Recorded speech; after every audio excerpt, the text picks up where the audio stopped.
আসসালামু আলাইকুম প্রিয় দর্শক, স্বাগত জানাচ্ছি মুন্নি সাউ কিচেনে মজাদার ডালপুরি রেসিপিটি দেখার জন্য।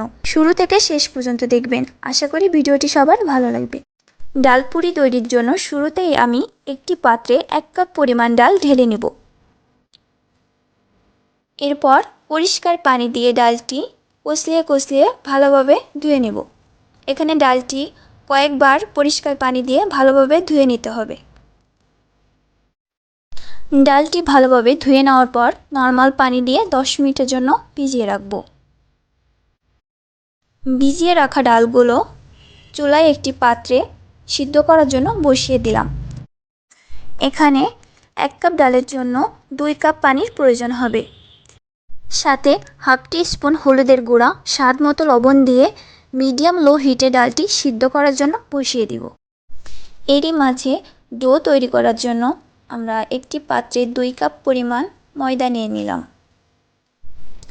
সাথে স্বাদ মতো লবণ ও স্বাদটা একটু বাড়ানোর জন্য 1 টেবিল চামচ চিনি ব্যবহার করব। চিনি ব্যবহার করলে কিন্তু ডোয়ের যে স্বাদটা থাকে সেটা অনেক গুণ পরিমাণ বেড়ে যায়।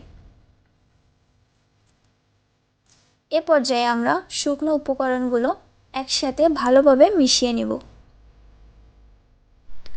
তারপর এখানে আমরা নিয়ে নেব 4 টেবিল পরিমাণ সয়াবিন তেল।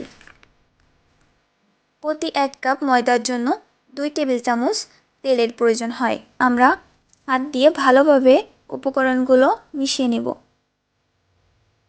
যেন তেলের সঙ্গে ময়দাটা সম্পূর্ণ পরিমাণ মিশে যায়।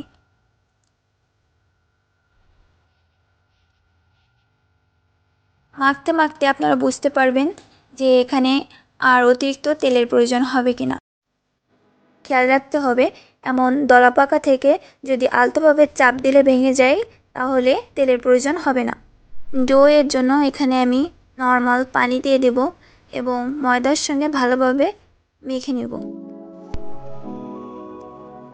অল্প অল্প করে পানি দিয়ে নিব, ডোটি খুব বেশি নরম করা যাবে না।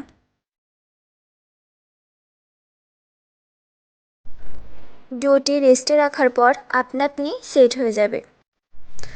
কোনো পরিষ্কার সুতি কাপড় পানিতে ভিজিয়ে ভালোভাবে চিপে তারপর ডোটার উপর ভালোভাবে ঢেকে দিতে হবে। রেস্টের জন্য 20 মিনিট আমরা এভাবেই রেখে দেব। সিদ্ধ ডালটাকে বাগার দেওয়ার জন্য আমরা একটি ফ্রাই প্যানে তেলটা ভালোভাবে গরম করে নিয়েছি। বাগারের জন্য এখানে আমরা পেঁয়াজ কুচি এবং রসুন কুচি ভালোভাবে ভেজে নেব। পেঁয়াজের কুচি এবং রসুন কুচি আমরা ব্রেস্তার মতো করে ভাজি করে নেব। সরাসরি সিদ্ধ ডাল ব্যবহার না করে এখানে যদি ডালটা আমরা বাগার দিয়ে এমন করে ব্যবহার করি তাহলে স্বাদটা অনেক গুণ বেড়ে যায়। ভাজতে ভাজতে আমাদের পেঁয়াজ এবং রসুনের কালার যখন এ পর্যায়ে চলে আসবে তখন আমরা ডালটি ব্যবহার করব।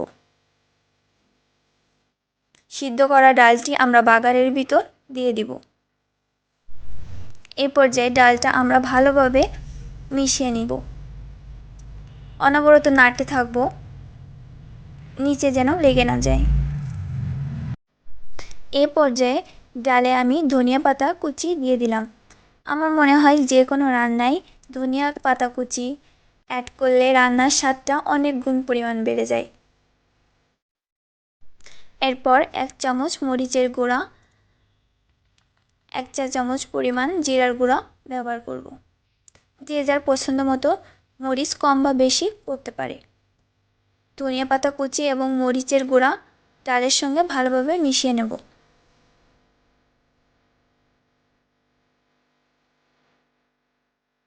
এভাবে লো মিডিয়াম আঁচে ডালটা আমাদের ভালোভাবে রান্না করে নিতে হবে।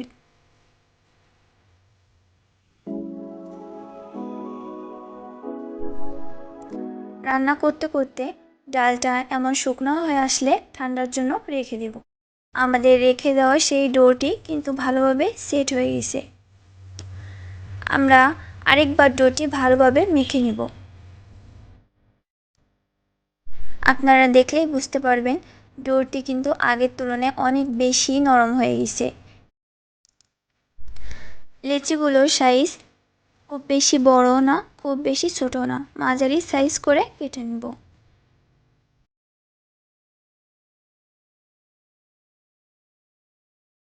এরপর আমরা লেচিগুলো থেকে একটা করে বল নিয়ে এইভাবে হাতের মাধ্যমে ঘুরিয়ে ঘুরিয়ে বড় করে নেব। মাঝের অংশটা মোটা হবে এবং পাশের সাইডটা একটু হালকা হবে। এখন খামির থেকে কিছুটা ডাল আমরা লেচির ভিতরে নিয়ে নিব। যতটুকু প্রয়োজন এখানে আমরা ততটুকুই ডাল ব্যবহার করব। ডাল দেওয়ার পরে আমরা লেচির মুখ দুপাশ থেকে চেপে ভালোভাবে আটকে নেব। আমাদের খেয়াল রাখতে হবে যেন লেচির চারিদিকে কোনো ফাঁকা না থাকে। এভাবে একটি একটি করে আমরা সবগুলো বানিয়ে নেব। এখন আমরা এক এক করে সবগুলো লেচি বেলে নেব। এখানে অবশ্যই আমাদের লেচি বেলার সময় সামান্য পরিমাণ তেল ব্যবহার করতে হবে। প্রিয় দর্শক, দেখুন এখানে আমাদের সবগুলো লেচি তেলে ভাজার জন্য প্রস্তুত হয়ে গেছে। এখন একটি কড়াইয়ে পরিমাণ মতো তেল নিয়ে মিডিয়াম আঁচে তেলটি গরম করে নেব। গরম তেলের ভিতর আমরা এক এক করে সবগুলো পুরি দিয়ে ভেজে নেব। পুরিটার যখন হালকা ব্রাউন কালার চলে আসবে তখন আমাদের পুরিটা উঠিয়ে নিতে হবে।